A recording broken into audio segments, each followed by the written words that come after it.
Bismillahirrahmanirrahim. Assalamualaikum warahmatullahi wabarakatuh.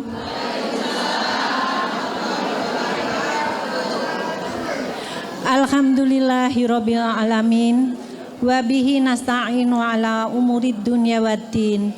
Wassalatu wassalamu ala asrofil anbiya'i wal mursalin wa ala alihi wa sahbihi ajmain. A'udzubillahi minasyaitonirrajim. Bismillahirrahmanirrahim. Rabbi shrahli sodri wa yassirli amri wahlul 'uqdatam min lisani yafqahu qauli. Amma ba'du. Yang kami hormati Ustazah Umi Hajah Pipi, selamat datang. Yang kami hormati Ibu Dr. Sri Satyawati selaku Ketua Majelis Taklim Al-Hikmah beserta ibu-ibu pengurusnya. Dan yang kami hormati seluruh jemaah yang hadir di sini yang tidak dapat kami sebutkan satu persatu namun tidak mengurangi rasa hormat kami. Puji syukur kami panjatkan kehadirat Allah Subhanahu wa taala atas limpahan rahmat dan karunia-Nya sehingga kita semua dapat hadir di acara yang mulia ini. Sholawat dan salam semoga senantiasa tercurahkan atas junjungan kita Nabi Muhammad SAW beserta para keluarganya, sahabatnya, dan semoga kita menjadi umat beliau yang dapat mendapatkan syafaat di yaumil akhir nanti. Amin ya robbal alamin. Untuk menyingkat waktu, kita langsung masuk ke acara berikutnya ya ibu-ibu.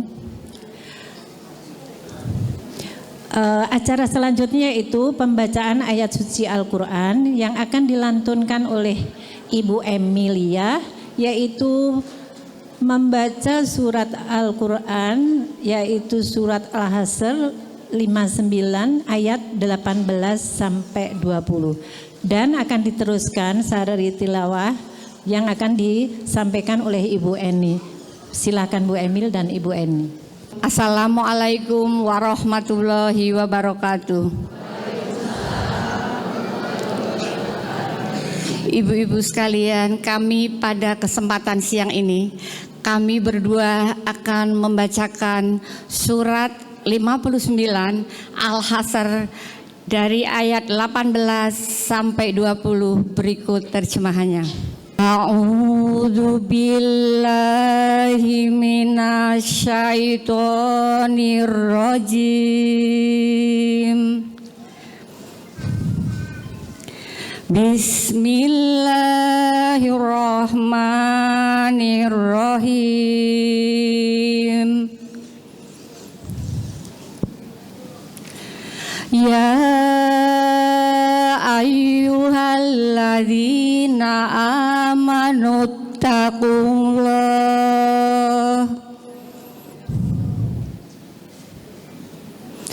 wal tanzur nafsum ma qaddamat lighad wattaqullah innallaha khabirum bima ta'malun. Wala takunu kalladzina nasullaha wa anfusahum ulaika humul fasiqun. La yastawi ashabun nar wa ashabul jannah.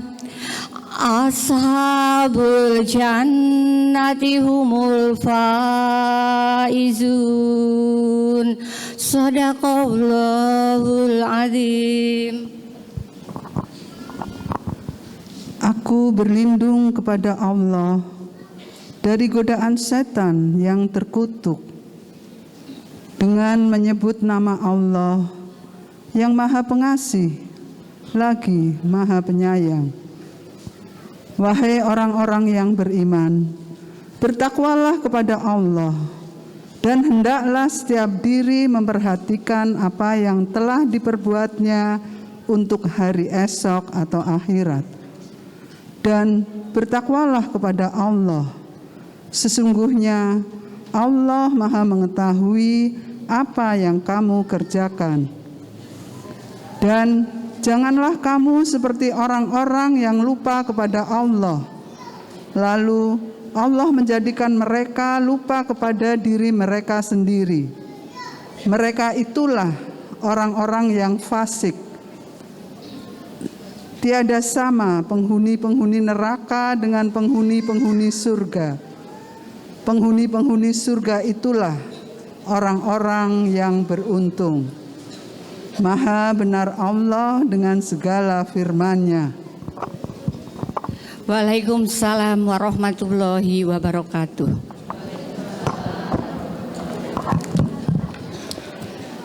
Terima kasih kepada Ibu Emilia dan juga Ibu Eni. Selanjutnya sambutan dari Ketua Majelis Taklim Al-Hikmah yaitu Ibu Sri Setiawati. Ibu Wati silakan. Bismillahirrahmanirrahim. Yang terhormat Umi Hajah Pipi Diani Rawati, yang terhormat para ustazah, umi-umi hadirin yang berbahagia. Assalamualaikum warahmatullahi wabarakatuh. Puji syukur tak henti-hentinya kita selalu panjatkan kehadirat Allah Subhanahu wa Ta'ala, bahwasanya pada hari ini kita dapat berkumpul bersama di Masjid Al-Hikmah ini dalam rangka mendengarkan tauziah oleh Hajah Umi Pipi. Semoga apa yang beliau sampaikan nanti dapat memberikan manfaat kepada kita semua, dan inilah hari yang paling bahagia untuk ibu-ibu semuanya bersodakoh dalam rangka pembangunan Yayasan Rumah Tahfiz yang dimiliki oleh Ibu Hajah Umi Pipi. Semoga semuanya dapat dilancarkan, sukses, dan ke depan bisa memberikan manfaat khususnya bagi masyarakat muslim pada umumnya. Kepada seluruh pengurus, panitia maupun yang mempersiapkan acara ini, saya mengucapkan terima kasih yang tak terhingga sehingga pelaksanaan tablik akbar ini bisa dilaksanakan dengan lancar dan sukses atas rahmat dan ridho Allah semata. Untuk menyingkat waktu, karena kami sudah menunggu kehadiran Umi Pipi, makanya saya tidak akan panjang lebar. Sekali lagi terima kasih yang tak terhingga kepada seluruh jajaran yang telah mensukseskan acara ini. Apabila ada hal-hal yang kurang berkenan, saya mohon maaf yang sebesar-besarnya.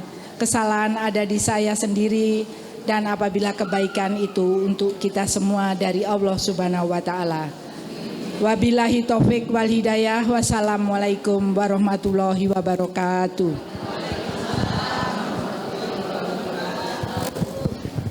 Terima kasih Ibu Ketua. Acara selanjutnya yaitu masuk ke intinya ya Ibu-ibu, yaitu ceramah dari Hajah Umi Pipi. Silakan Umi. Bismillahirrahmanirrahim. La yasuku khairu illallah. Bismillahirrahmanirrahim. La yasrifu su'an illallah. Bismillahirrahmanirrahim. ما كان من نعمة فمن الله بسم الله ما شاء الله لا حول ولا قوة إلا بالله بسم الله ما شاء الله لا يسوق خيرا إلا الله بسم الله ما شاء الله لا يصرف سوءا إلا الله بسم الله ما شاء الله ما كان من نعمة فمن الله بسم الله ما شاء الله لا حول ولا قوة إلا بالله بسم الله ما شاء الله لا يسوق خيرا إلا الله بسم الله ما شاء الله لا يصرف سوءا إلا الله بسم الله ما شاء الله ما كان من نعمة فمن الله بسم الله ما شاء الله لا حول ولا قوة إلا بالله بسم الله الرحمن الرحيم Assalamualaikum warahmatullahi wabarakatuh.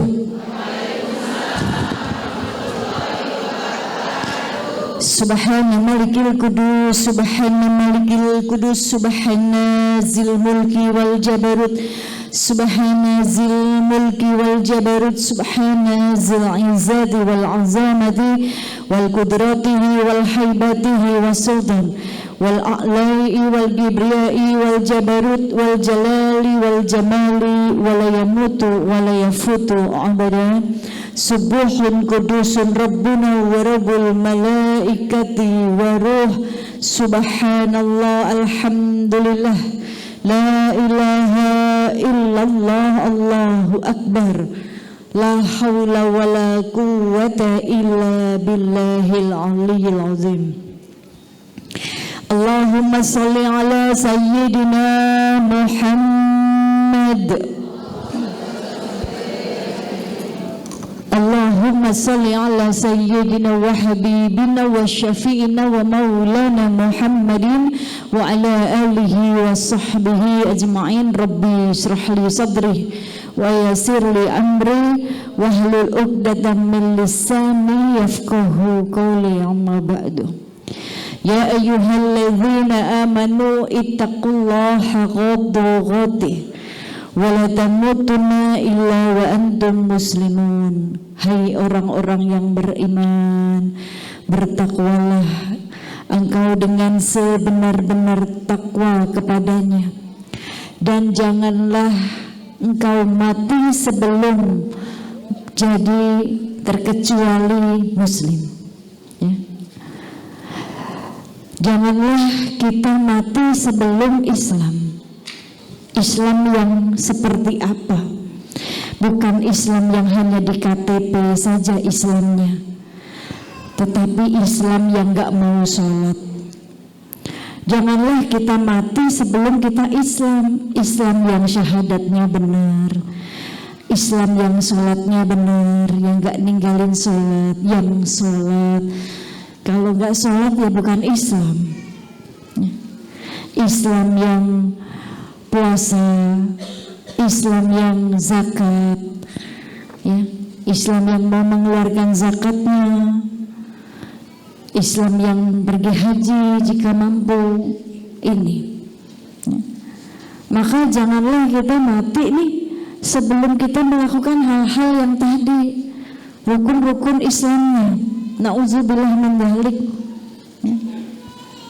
Kita terlahir Islam, dari orang tua yang Islam, keturunan Islam, tetapi Islamnya hanya menjadi identitas saja di KTP, di SIM, di paspor, tapi tidak menjalankan kewajibannya sebagai seorang Muslim. Bagaimana mau disebut orang Islam? Ya. Maka bertakwalah dengan sebenar-benarnya takwa. Tidak ada bahagia tanpa takwa, nggak ada. Tidak ada selamat di dunia tanpa takwa, nggak ada. Karena jalan kebahagiaan, jalan menuju keselamatan di dunia sampai akhirat itu jalannya cuma satu, dengan takwa. Apa itu takwa, Bu? Menjalankan perintahnya, menjauhi larangannya. Perintahnya apa? Cuma disuruh sholat, ya, cuma disuruh sholat, ya, berpuasa, zakat, pergi haji kalau mampu. Ya. Pergi haji bukan buat yang mampu, tapi buat yang mau. Banyak yang mampu nggak mau pergi haji, betul nggak? Nah, jadi buat yang mau, ya, yang mau menunaikan rukun Islam kelima kan gitu, yang mau menyempurnakan Islamnya. Banyak yang punya uang, hartanya berlebih, tapi belum mau. Lebih mau jalan-jalan ke luar negeri, semua negara didatengin, tapi haji belum mau. Karena alasannya belum siap. Siap apa? Hidup Allah mah hanya bawa diri aja, karena kita udah bawa dosa. Mau bawa apa lagi? Kita bawa dosa di sana. Ya. Siap gak siap ya, kita harus ngaku dengan dosa-dosa kita, ibadah yang benar. Ya. Kalau nunggu kita siap dulu, besok mati bagaimana? Karena syarat mati ini nggak harus nunggu tua dulu, yang muda juga pada mati. Ya, syarat mati nggak harus sakit dulu, yang sehat juga banyak yang mati. Betul nggak? Nah, maka ini butuh kesiapan. Setiap hari yang kita siapkan adalah kematian kita. Setiap hari yang kita tunggu adalah kematian. Ya. Setiap hari, Bu. Karena kita hanya dikejar oleh apa sih yang ngejar kita, Bu? Kematian. Kita dikejar oleh waktu kematian. Tetapi waktu kematian itu kita nggak tahu kapan. Kalau waktu kematian kita tahu, besok kita mati, ini masjid tiap hari penuh, nggak ada yang mau beranjak dari masjid, besok mati.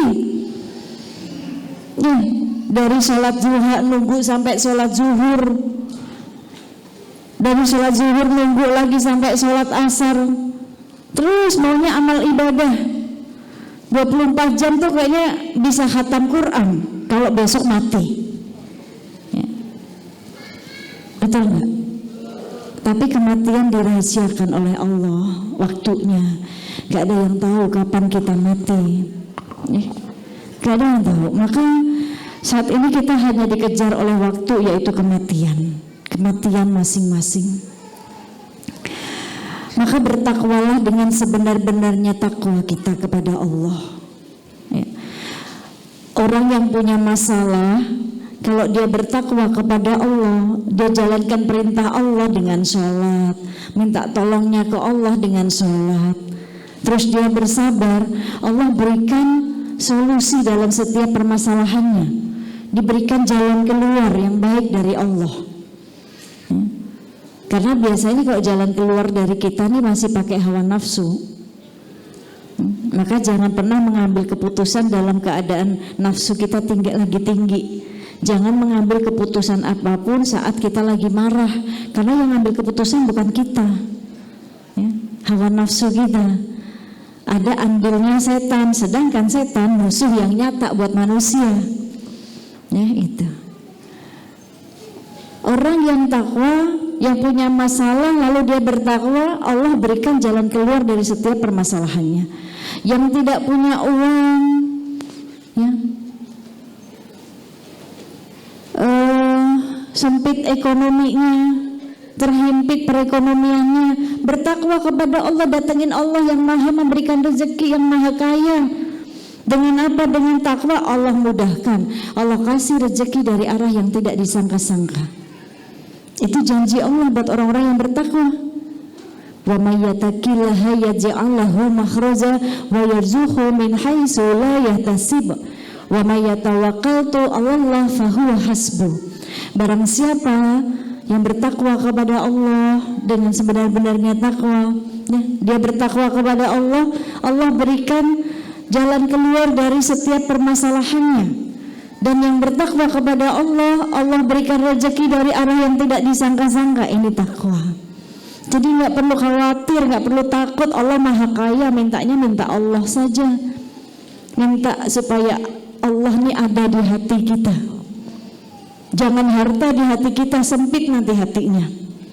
Ya. Jangan penyakit hati yang ada di hati kita, nggak nyaman.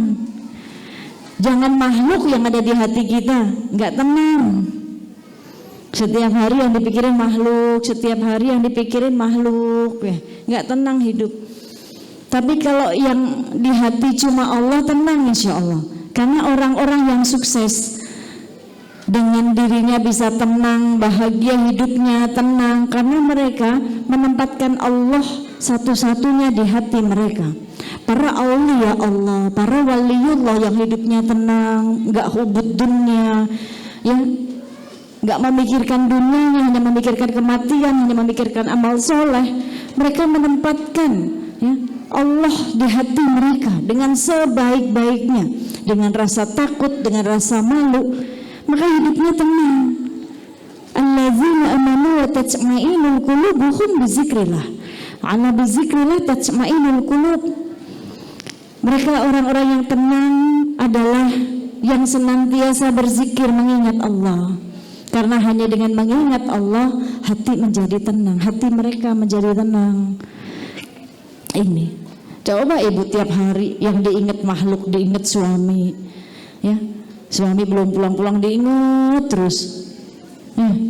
Terus ingat tetangga, ya, tetangga udah tidur kita mikirin tetangga nggak tidur-tidur, ya. Ini naudzubillah min dzalik. Maka ingat Allah supaya hati tenang. Allahul ladzi la ilaha illa huwal alimul ghaibi wa syahadati huwar rahmanur rahim. Dialah Allah, tidak ada Tuhan selain Dia, ya, yang maha mengetahui yang gaib. Yang gaib itu yang tersembunyi tapi Allah tahu, ya. Yang manusia nggak tahu, yang tak terlihat oleh manusia tetapi Allah melihat.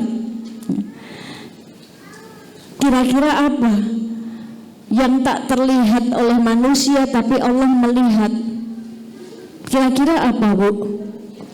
Hah? Dosa.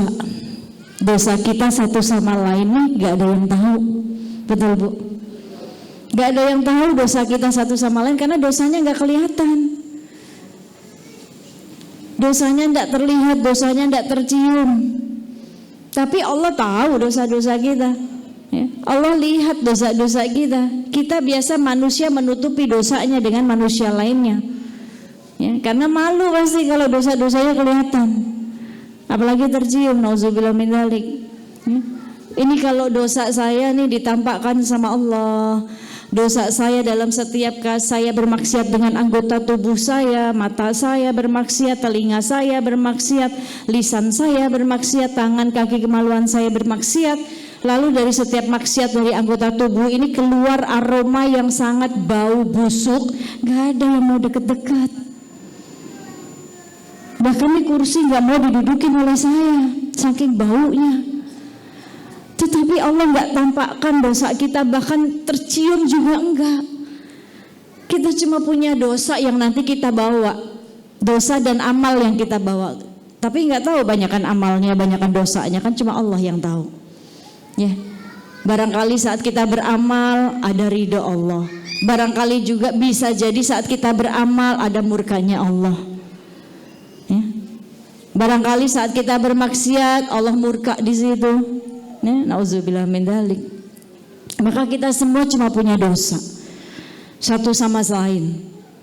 Gak terlihat dosanya dan gak ada yang ngaku dosa, ngakunya sama Allah.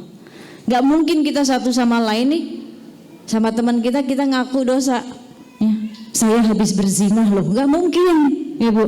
Kira-kira gitu nggak? Nggak. Saya habis maksiat, nggak mungkin, ditutupi. Ya. Dosanya orang yang terlihat, dosa kita nggak mau dilihat kan gitu. Biasa manusia gitu, betul nggak? Suka sibuk dengan dosa orang lain, tapi dosa sendiri dia nggak mau bermuhasabah. Nah ini pentingnya muhasabah jiwa nih. Ya. Ini. Dulu di zaman Nabi ada seorang wanita yang mengaku dosa kepada Rasulullah. Dia datangi Rasulullah Dia mengatakan, ya Rasulullah, aku telah berzina ya Rasulullah, maka rajam aku ya Rasulullah. Dia minta dirajam, Bu. Ya. Maka Rasulullah bertanya, apa kamu saat ini sedang hamil? Iya ya Rasulullah, pulang dulu. Tunggu sampai anak ini kamu lahirkan baru kamu datang lagi. Maka dia menunggu sampai anaknya lahir, baru dia menemui Rasulullah lagi. Ya Rasulullah, anakku sudah lahir, maka rajam aku karena aku sudah berzina. Ditanya lagi sama Rasulullah, apakah kamu menyusui anakmu? Iya ya Rasulullah, pulang dulu, selesaikan tugasmu, susui anak terlebih dahulu.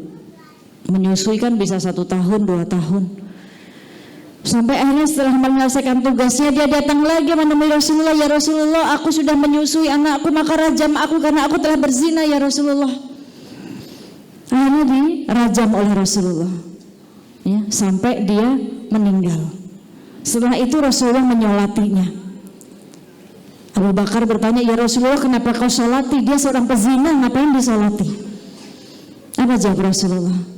Saat dia datang kepadaku mengaku dosa, minta dirajam, ya. Lalu aku suruh kembali karena dia dalam keadaan hamil. Selesaikan dulu sampai anak ini lahir. Ternyata saat anak ini lahir, dia nggak lupa dengan tugasnya, dia nggak lupa dengan tanggung jawabnya. Dia kembali menemuiku, minta dirajam, minta dihukum, ya. Bisa saja nih dia lupa, dia bermaksiat kembali, anaknya udah lahir, tapi dia masih ingat dengan dosanya. Dia datangi menemuiku, mengaku minta dirajam, ya. Bisa jadi saat dia menunggu kelahiran anaknya, setiap hari dia datengin Allah, menangis dengan hati yang sangat hancur. Dia menangis, menyesal, bertobat kepada Allah. Setiap hari dia datengin Allah dengan hati yang hancur, menangis, menyesal, bertobat kepada Allah. Sampai anak ini dilahirkan, dia datang lagi ke aku. Maka aku suruh dia menyusui terlebih dahulu. Bisa saja saat disuruh pulang menyusui, dia lupa, nggak mau datang lagi. Namanya manusia kan gitu, Bu. Bisa saja dia lupa, dia bermaksiat lagi, tetapi dia datang lagi. Dia masih ingat dengan dosanya dan minta dihukum. Dan bisa jadi saat dia menunggu menyusui, dia datangin Allah setiap hari, menangis dengan hati yang hancur, menyesal, bertobat gak menyesal. Lalu dia datang lagi menemuiku untuk dirajam. Maka Allah sejatinya sudah pasti menghapuskan dosa-dosanya, dan aku wajib untuk menyolatinya. Ini namanya taubatan sadigah. Taubatan sadigah itu taubat dengan hawa nafsu yang membara. Itu namanya taubatan sadigah. Hawa nafsunya menggebu-gebu, dia menyesal dengan dosanya, dia takut kepada Allah, dia takut setelah melakukan dosa. Maka dia minta dihukum di dunia, dia nggak mau nanti dihukum di akhirat. Habiskan langsung saja di dunia, rajam sampai mati. Ini namanya taubatan sadigah. Bersungguh-sungguh taubat dengan hawa nafsu yang membara saking takutnya dengan dosa. Nah sekarang, Bu, orang gibah aja pada nggak takut, menikmati malah. Benar nggak, Bu? Yang digibahin orang, kalau orangnya nggak ridho, Bu, mampu nyeret kita ke api neraka 70 tahun lamanya. Man kana yu'minuna billahi wal yaumil akhir falyaqul khairan. Barang siapa yang beriman kepada Allah dan hari akhir, hendaklah dia berkata yang baik, kalau nggak bisa diam. Ini kata Rasulullah, ya. Barang siapa beriman kepada Allah, man kana yu'minuna billahi, barang siapa beriman kepada Allah, berarti dia meyakini kalau dia beriman kepada Allah, dia tahu Allah Maha melihat, Allah Maha mendengar apa yang dia lakukan, apa yang dia ucapkan buruk, Allah dengar, Allah tahu, maka dia akan diam, takut, ya. Wal yaumil akhir, dan dia percaya di hari akhir nanti akan ada pembalasannya. Dia diam aja, Bu, nggak berani ngucapin apapun. Dia jauh lebih baik diam.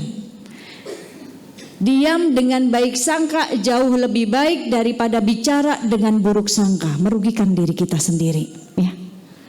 Kita diem, tapi baik sangka. Kita jadi hamba-hamba yang rahman. Wa kana ibadillahi rahman. Maka jadilah kalian hamba-hamba yang rahman. Siapa saja hamba-hamba yang rahman, yang melihat orang dengan baik sangka, dengan pandangan kasih sayang, sekalipun kepada tukang maksiat.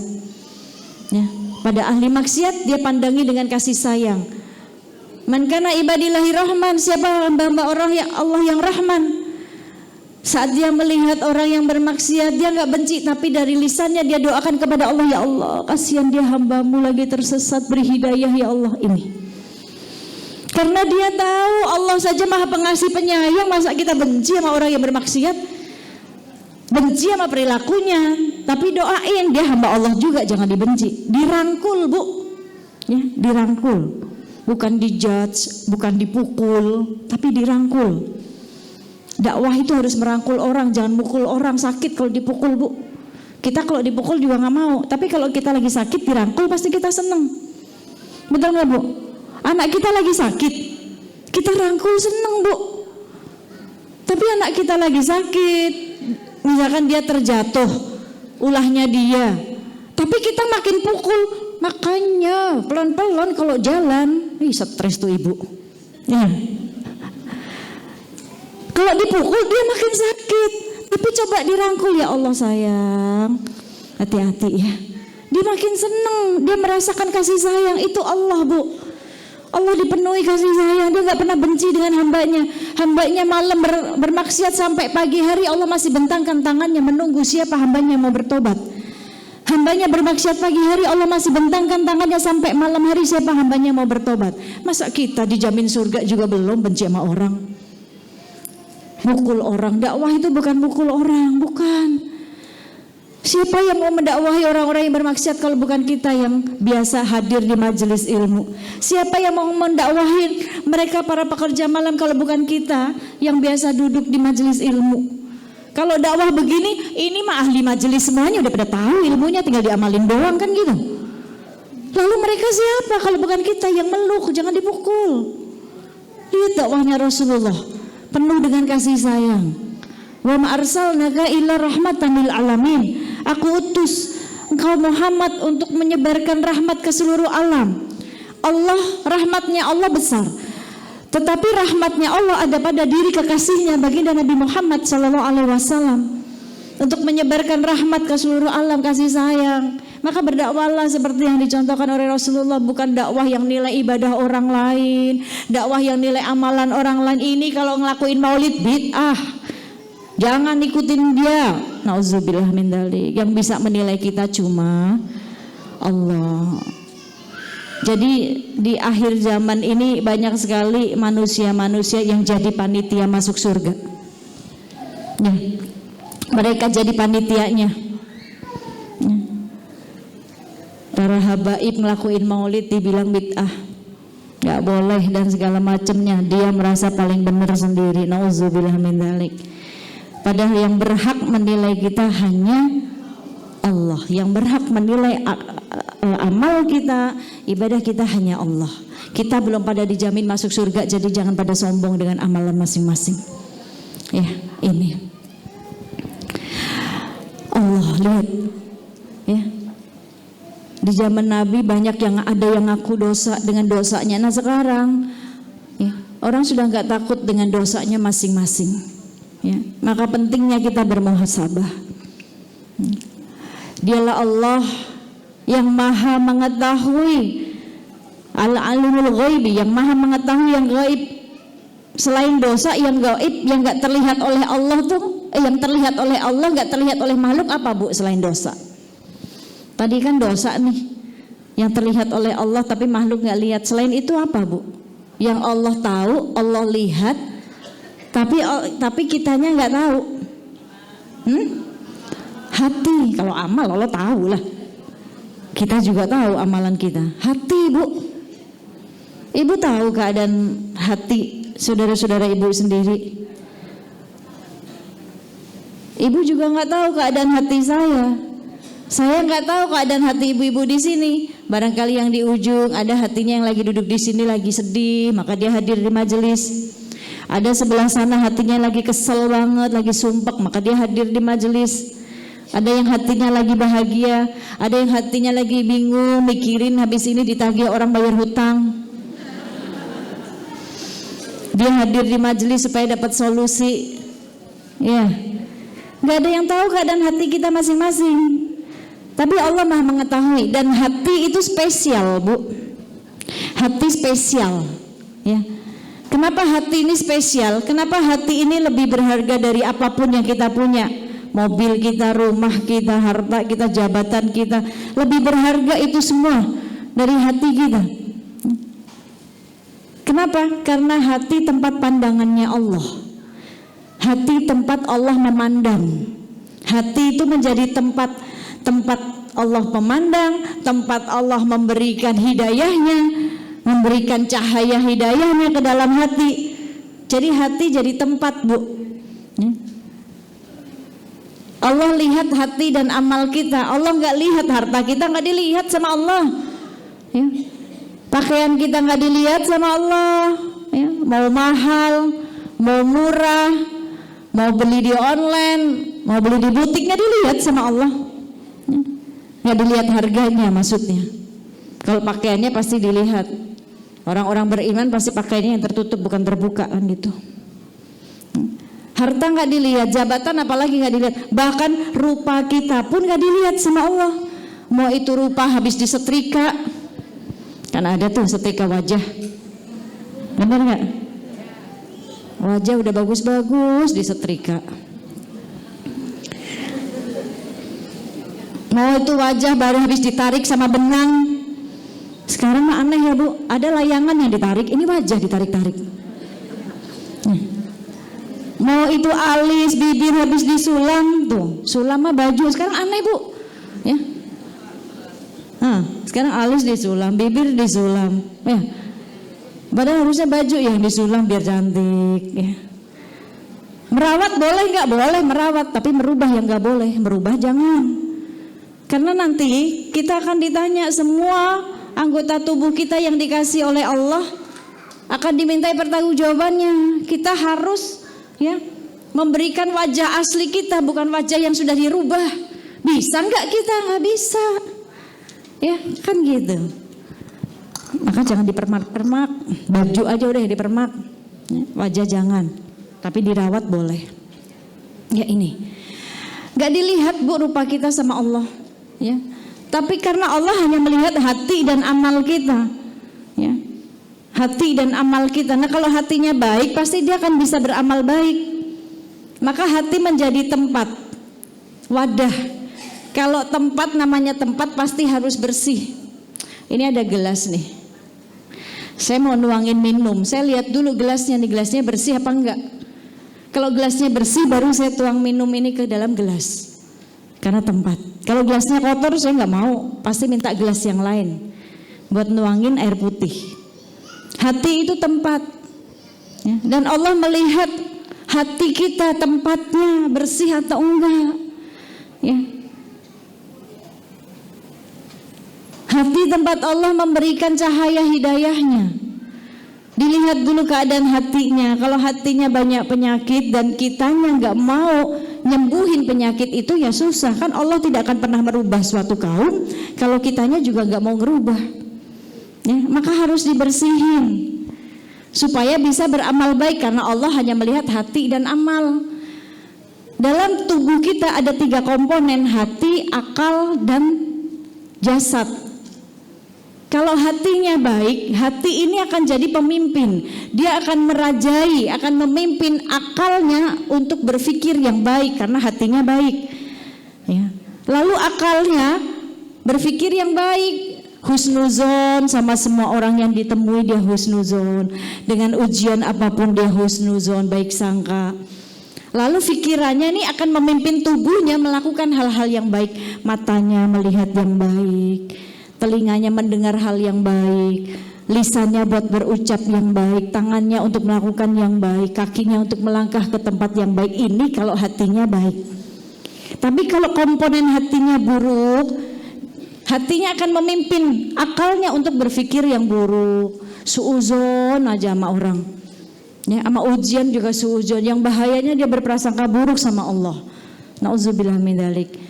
Lalu akalnya akan memimpin tubuhnya melakukan hal-hal yang buruk. Matanya buruk sangka, telinganya buat mendengerin hal-hal yang buruk, gibah dan segala macam keburukan orang. Lisannya untuk dipakai mengucap yang buruk, gibahin orang, namimah, ngadu domba, sumpah palsu, ngebully orang, ngerendahin orang, mencaci maki. Nauzubillah min dzalik. Ya. Tangannya dipakai untuk melakukan hal yang buruk, kakinya dipakai melangkah ke tempat yang buruk. Karena apa? Dari hati yang memimpin. Maka hatinya perlu disembuhin dulu, ya, supaya dikasih cahaya hidayah. Maka Rasulullah sering baca doa ini, Bu. Rasulullah yang dijamin surga, yang akhlaknya sempurna saja masih takut dengan hati, menjaga hatinya, takut dengan Allah. Ya muqallibal qulub, sabbil qalbi ala dinik, ala ta'atik. Wahai zat yang maha membolak-balikan hati, tetapkan hatiku pada agamamu. Ya. Sahabat bertanya, ya Rasulullah, kenapa engkau sering baca doa ini? Apakah engkau takut? Apa jawab Rasulullah? Bagaimana mungkin kita merasa nyaman, aman dengan hati kita, sedangkan jari-jarinya Allah dekat sekali untuk membolak-balikan hati kita. Maka Rasulullah satu hari bisa taubat hingga 100 kali, kakinya sampai bengkak. Nah, kita siapa? Dijamin surga juga belum. Ya. Ini. Maka hatinya disembuhin supaya bisa tidur nyenyak, hidup tenang, ya, bawaannya nggak kemerungsung, nggak gelisah. Karena kalau punya penyakit itu pasti nggak bisa tidur, Bu. Betul nggak, Bu? Kalau zohirnya yang sakit nih, ibu-ibu sakit kepala, setiap hari sakit kepala, nyaman nggak? Sakit kepala nggak sembuh-sembuh, migrain, nyut-nyutan, ikhtiar minum obat yang biasa ibu minum, tapi masih nggak sembuh juga. Ikhtiarnya apa, Bu? Berobat, datengin dokter, kan gitu. Cari tahu, dokter, ini saya setiap hari migrain, setiap hari sakit kepala banget, kenapa ya? Sama dokter dicari tahu, mungkin di CT scan, oh mungkin ada benjolan atau apalah, dokter yang lebih tahu, terus dikasih obat, ikhtiar, ibu minum. Kalaupun gak sembuh juga, Bu, cuma keputus dengan dunia, yaitu kematian, selesai. Ibu sakit gigi, setiap hari sakit gigi, gak nyaman, minum obat masih gak sembuh, datengin dokter, ikhtiarnya, cari tahu, dok, ini gigi saya setiap hari sakit, udah minum obat ini gak sembuh-sembuh juga. Dicari tahu sama dokter, lebih teliti lagi dicari tahunya, sampai akhirnya dikasih obat, ikhtiar, suruh minum, suruh sabar. Tapi kalau nggak sembuh juga, cuma keputus dengan dunia, Bu, kematian. Tapi gimana kalau zohirnya yang sakit? Kalau zohirnya sakit, tadi kita sungguh-sungguh berobatnya, sungguh-sungguh ikhtiarnya, sungguh-sungguh pengen nyembuhin. Lalu bagaimana kalau batin kita yang sakit? Belum sembuh penyakit sombongnya, ditambahin penyakit hasadnya. Belum sembuh hasadnya, ditambahin lagi benci sama orang. Belum sembuh nih bencinya, tambahin lagi gak bisa maafin orang 7 turunan. Turunan dibawa-bawa, nanti ketemu tanjakan mungkin dia bisa maafin. Ya. Gak nyaman, apakah nyaman? Enggak. Lalu apakah kita gak ikhtiar seperti saat zohir kita sakit? Ya, harusnya kita mau ikhtiar. Gak ada orang seneng bawa penyakit tuh, gak ada. Apalagi ini udah stadium 4. Ya. Penyakit dengki belum sembuh, ditambahin sombong belum sembuh, ditambahin benci sama orang, gak bisa maafin orang, dendam. Bu, ini udah komplikasi sakitnya. Udah stadium 4. Masa gak mau disembuhin? Enak gitu hidup begitu. Tetangga udah tidur, kita mikirin tetangga nggak tidur-tidur, gara-gara tetangga bisa beli mobil, pusing dia. Tetangga yang beli mobil, dia yang pusing. Tetangga yang bangun rumah, dia yang nyinyir. Daripada nyinyir, zikir, Bu. Ya, daripada kita nyinyir, kita zikir. Daripada kita insecure, kita bersyukur, supaya Allah tambahin nikmatnya. Kenapa kita susah bersyukur? Karena kita lihat nikmat orang lain, bukan nikmat diri kita. Dan kita lihat nikmat yang orang lain punya, tapi kita nggak bersyukur dengan nikmat yang sudah Allah kasih ke kita. Ini kalau kita bersyukur dengan nikmat kita, kita dikasih oleh Allah nikmat yang lebih besar dari dia. Ini ya. Maka datengin Allah, Datengin dokternya, dokter hatinya itu Allah, minta disembuhin. Taubat tadi, sembuhin. Ini yang hitam, hati yang hitam bisa putih lagi kalau kitanya mau, Bu. Kalau kitanya mau putihin kan gitu. Ini gelas nih, saya isi air putih, jadi putih. Gelasnya isinya air putih. Terus saya tetesin tinta nih, tinta hitam 2 tetes aja. Gelasnya airnya berubah jadi warna apa, Bu? Hitam. Kira-kira bisa putih lagi nggak airnya nih? Hah? Bisa. Gimana caranya? Dituangin aja terus. Tuang terus sampai tumpah. Pastikan yang di dalam keluar. Yang hitam akan keluar. Yang tersisa tinggal putihnya aja. Itu ibarat hati. Hati kita yang hitam dipenuhi dengan penyakit-penyakit hati bisa putih asal kitanya mau. Kalau kitanya nggak mau ya susah. Kan Allah tidak akan pernah merubah suatu kaum kalau si kaum ini juga nggak mau merubah dirinya. Maka minta tolong sama Allah. Kitanya mau, Allahnya mau. Ya ini dengan apa? Banyak zikir, banyak taubat, banyak bermuhasabah. Ini masya Allah. Ya Rasulullah senantiasa menjaga hatinya. Ya. Ini masa kita yang belum dijamin surga nggak mau bersihin hati kita, kan gitu. Ibu-ibu yang dimuliakan oleh Allah, dunia ini cuma sebentar, Bu. Kita tinggal di dunia cuma sebentar, nggak ada yang tahu, ya. Tetapi dalam hadis Rasul katakan, ya, pentingnya kita bermuhasabah. Nah ini dalam hadis riwayat Tirmizi, Rasul katakan, orang yang cerdas itu, ya, orang yang mempersiapkan, ya, amalnya untuk kehidupan setelah kematian. Ini dalam hadis riwayat Tirmizi. Ya, Rasulullah katakan orang yang cerdas, mereka yang mempersiapkan amalnya untuk kehidupan setelah kematian. Setelah kita mati ada kehidupan gak, Bu? Ada kehidupan gak kira-kira? Ada, kita dihidupkan. Allazi khalaqal mauta wal hayata liyabluwakum ayyukum ahsanu amalan wa huwal azizul ghafur. Surat apa, Bu? Al-Mulk. Al-Mulk ayat 2. Ya. Dialah Allah khalaqal mauta wal hayata liyabluwakum ayyukum ahsanu amalan wa huwal azizul ghafur. Dialah Allah yang mematikan apa yang menghidupkan dulu? Hah? Yang apa? Menghidupkan dulu. Itu kalimatnya mati dulu, hidup dulu. Dialah Allah allazi khalaqal mauta, mati dulu, wal hayata, hidup. Jadi dialah Allah yang mematikan dan menghidupkan. Dan untuk diuji hidup mati ini, mati dan hidup ini untuk diberikan ujian. Dari ujian siapa yang paling baik amalannya, kata Allah. Ya, berarti setelah kematian akan ada kehidupan. Kita mempertanggungjawabkan semuanya. Kehidupannya justru panjang, Bu. Kalau mati kehidupan di dunia cuma sebentar, besok gak ada yang tahu siapa yang mati duluan. Benar gak? Ini kita lagi duduk, besok dapat pengumuman di masjid, innalillahi wa inna ilaihi rajiun, telah meninggal si fulana, ibu hajah. Lah, kemarin baru ngaji sama saya. Kan suka gitu kita. Ya. Sebentar, gak ada yang tahu kita, kematian gak ada yang tahu. Allah itu merahasiakan 4 hal di dunia ini. Yang pertama, Allah rahasiakan ridhonya atas amal yang dilakukan oleh hambanya. Maka jangan menyepelekin amal kecil, barangkali di situ ada ridhonya Allah. Ada jarum nih, kita tahu ada jarum, disingkirin. Takut ada orang nanti kena, itu amal kecil. Barangkali di situ Allah ridho. Gak ada yang tahu. Jangan kita biarin. Biarin aja, bentar lagi teman saya lewat.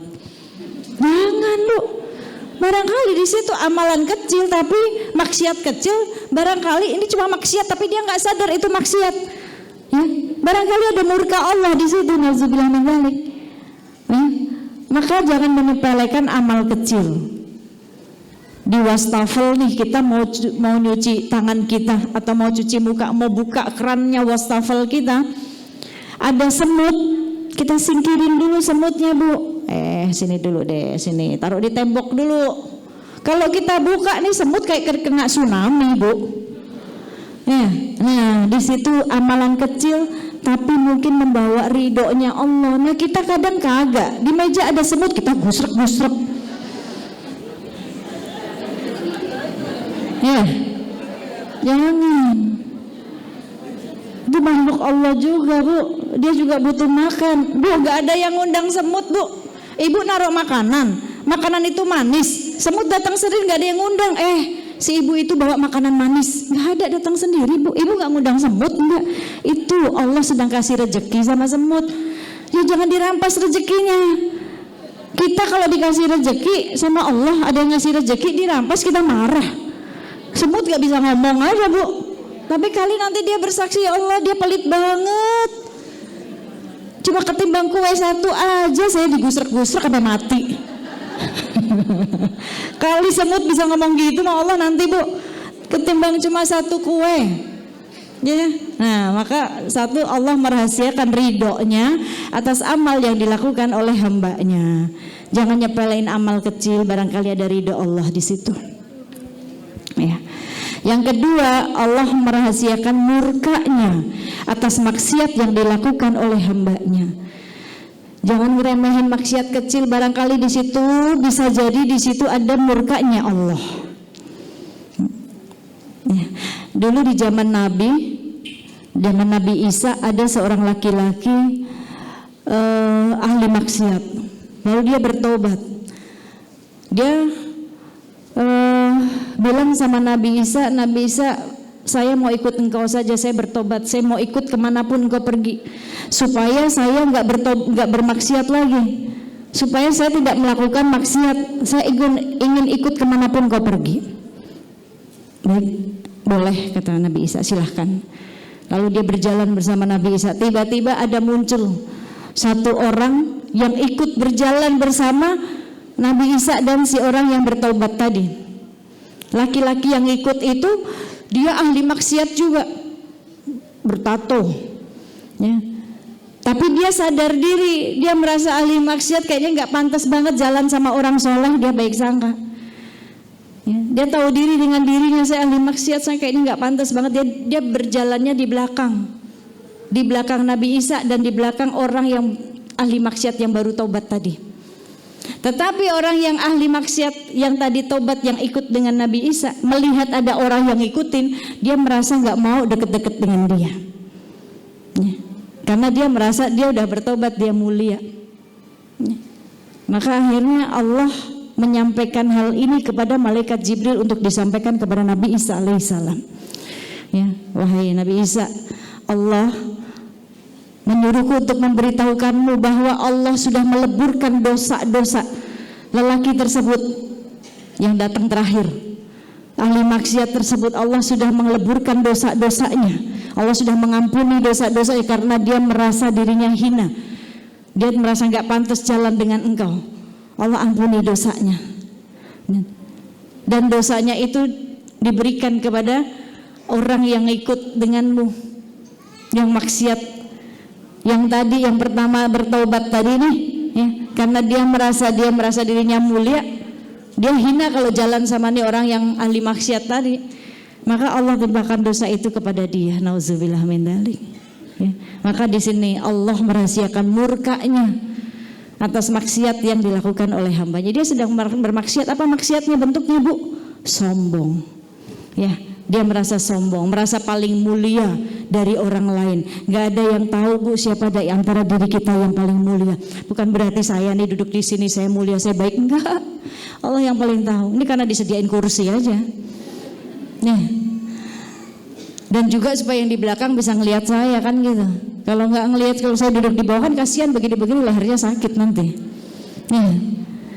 Ini bukan mulia, bukan berarti saya tertutup, ibu terbuka, saya soleha, enggak. Nih cadar saya belum jaminan diri saya masuk surganya Allah.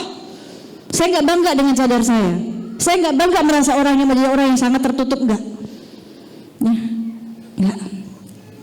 Jadi orang baik harus, tapi jangan merasa diri kita paling baik. Kita semua punya dosa, hanya beda dosa saja.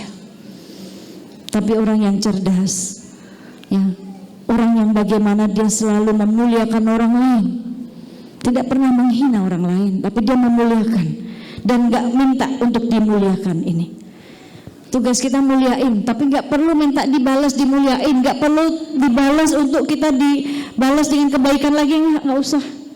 Kalau kita jadi orang baik, ya, pasti Allah, ya,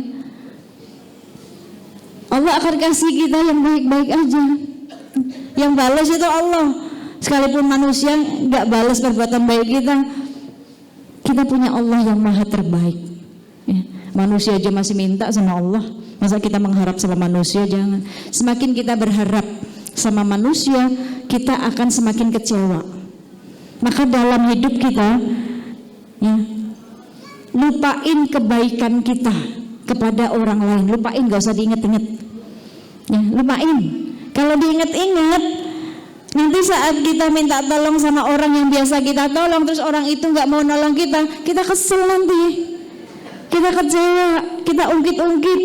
Padahal saya nolongin dia loh, setiap bulan saya nolongin anaknya, biaya sekolah anaknya. Sekarang giliran saya minta tolong, saya gak ditolongin. Ngomong kemana-mana, nanti gak ikhlas. Jadi lupain kebaikan kita kepada orang lain, ya. Lupain kezaliman orang terhadap kita, lupain, supaya tenang hidup, Bu. Biar Allah saja yang balas semua kebaikan kita, cuma Allah. Sebaik-baik yang membalas itu Allah, kan kita, ya.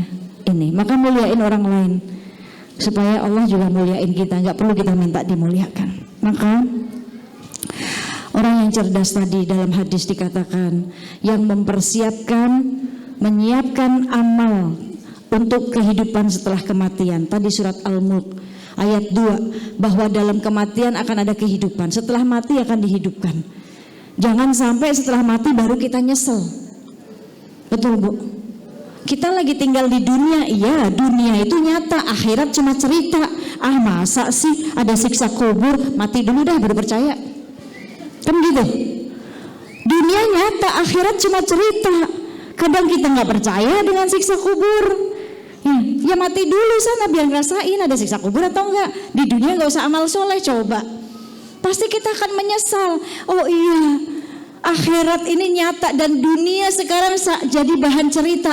Coba di dunia saya sholat, coba di dunia saya sedekah dengan harta kita, coba di dunia saya benerin bacaan Quran saya, coba di dunia Al-Quran saya buka.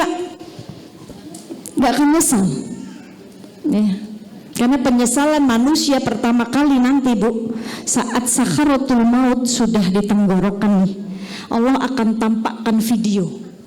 Entah yang ditampakkan video kebaikan atau keburukan, yang ditampakkan video setelah nanti dia dikubur, dia akan mendapatkan siksa kubur.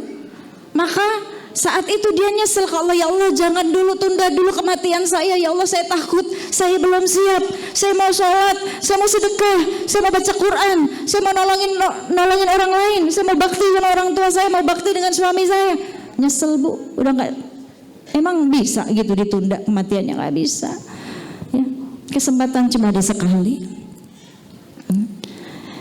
Tapi saat sakaratul maut udah di tenggorokan kita, Allah tampakkannya video kebaikan. Allah tampakkan video kebaikan setelah kematian, indah sekali, ya. Maka dia akan, ya Allah, segerakan kematian saya, ya Allah. Asyhadu an la ilaha illallah wa asyhadu anna Muhammadar Rasulullah. Husnul khotimah, tempatnya di sana, senang. Maka jangan sampai kita nyesel. Dunia cuma sekali, Bu, dikasih kesempatannya. Yuk kita semua sedang ikut lomba. Apa bentuk perlombaannya? Lomba lari yang tujuannya ada surga, ada neraka. Ini kayak dua pintu nih, Bu. Pintu surga, pintu neraka. Kita sedang ikut lomba lari di dunia ini. Kalau namanya lomba lari pasti capek, Bu.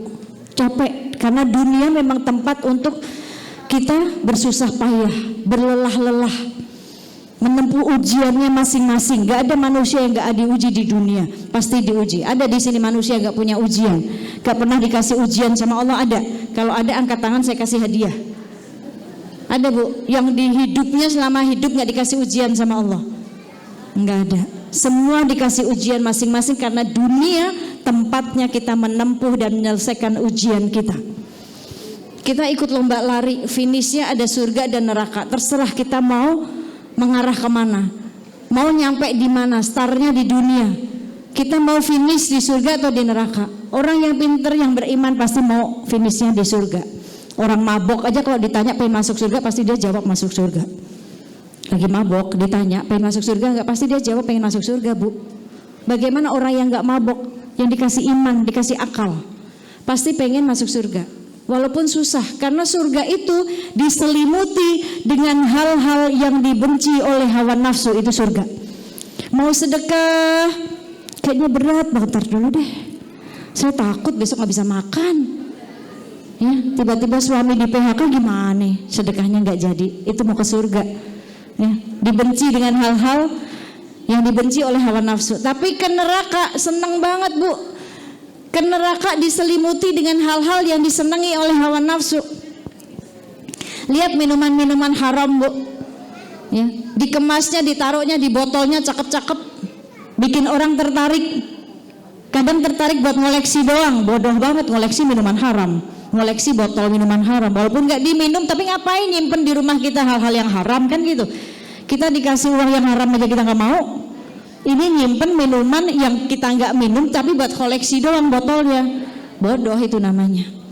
Ya. Coba kalau botol minuman haram pakainya pakai botol kecap, botol galon, nggak ada yang mau mabok Bu. Koleksi juga nggak mau botolnya begitu, ya kan? Dikemas dengan yang bagus itu maksiat, ya, yang disenangi dengan hawa nafsu. Nah, maka kita mau ikut lomba ke sana pasti lelah. Tapi fokus dengan tujuannya Bu, fokus dengan tujuannya yaitu surganya Allah. Ya, fokus dengan tujuannya surganya Allah. Jangan terlena dengan perjalanannya, pasti capek, namanya kita ikut lomba lari. Tapi kalau udah nyampe tengah, jangan putus asa, balik lagi, jangan. Pelan-pelan aja maju. Yang terpenting kita sampai ke surga. Walaupun kita pelan-pelan, kita dengan sabar, kita dengan tawakal, pasti kita fokus, kita masuk surga. Jangan sampai kita udah capek-capek, kita mundur, nggak mau, rugi, sayang, ya. Maka dengan sabar jalani perlombaan yang ada di dunia supaya kita bisa sampai ke surga. Karena apa? Di surga ini banyak yang kita nggak punya Bu. Keindahan surga, kenikmatan surga nggak sebanding dengan keindahan dan kenikmatan di dunia, nggak sebanding. Ya, nikmat banget. Kalau kita sabar, kita bakalan dapat hadiahnya nanti di surga. Apa hadiah di surga Allah kasih buat orang-orang yang sabar? Surat Az-Zumar ayat 10, Allah berikan, Allah sempurnakan pahala sabarnya. Disempurnain sama Allah, dikasih pahala tanpa batas buat orang yang sabar. Nanti di surga dapat itu. Dapat apa lagi? Dapat surga dan dapat pakaian yang terbuat dari sutra, ya, Al-Insan ayat 11 itu, ya. Dapat apa lagi? Allah kasih derajat yang tinggi, surga yang tertinggi, Al-Furqan ayat 75. Kalau dia sabar, coba masa gak mau sabar? Maka pelan-pelan, fokus aja sama tujuannya. Walaupun berat, di dunia ini berat, kita cuma disuruh beramal yang baik supaya amal itu jadi bekal nanti perjalanan kita yang panjang setelah kematian. Panjang Bu perjalanannya, namanya perjalanan kita butuh kendaraan. Kendaraannya harus bagus. Kalau kendaraannya mesinnya rusak gak akan jalan. Kendaraan di dunia diri kita, tubuh kita. Ajak nih tangan kita buat salat, buat mengangkat ke Allah.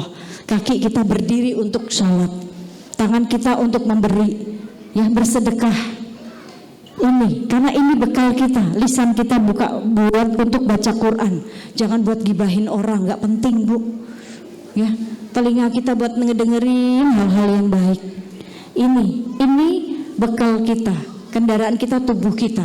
Maka bekal ini yang kita bawa. Saat kita melakukan hal yang baik, kita akan mendapatkan amal. Amal itu yang menjadi bekal kita nanti insya Allah. Maka pentingnya muhasabah. Muhasabah ada dua ya Bu. Muhasabah sebelum melakukan dan muhasabah setelah melakukan.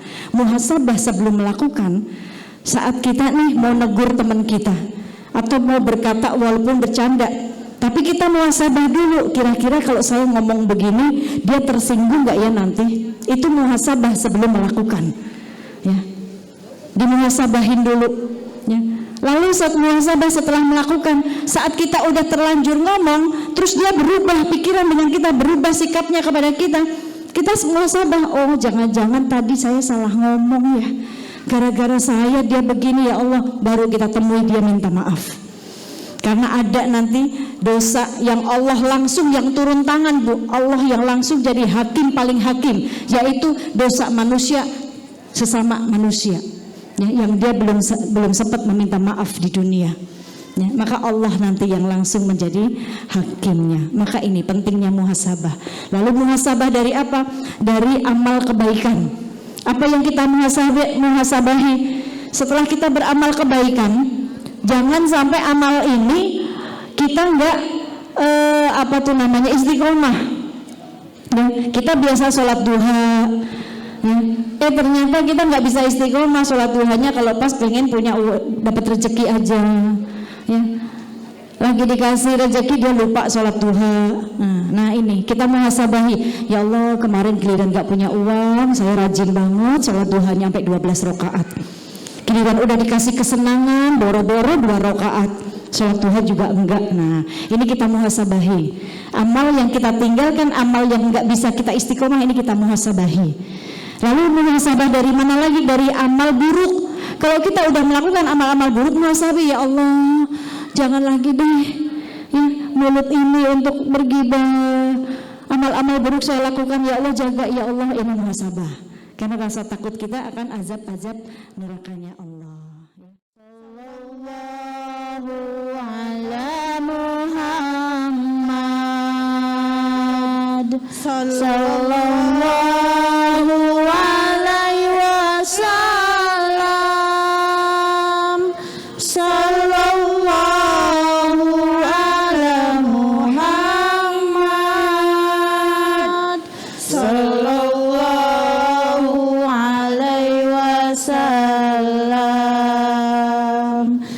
sallallahu ala Muhammad, sallallahu alaihi wasallam, sallallahu ala Muhammad, sallallahu alaihi wasallam. Anta samsun, anta badrun, anta nurun fauqa nuri. Anta samsun, anta badrun, anta nurun fauqa nuri. Anta ibsiru wa qoli, anta misbahus suduri. Sallallahu ala Muhammad, sallallahu alaihi wasallam, sallallahu ala Muhammad, sallallahu alaihi wasallam. Ya Habibi ya Muhammad, ya arusal khafiqaini, ya Habibi ya Muhammad,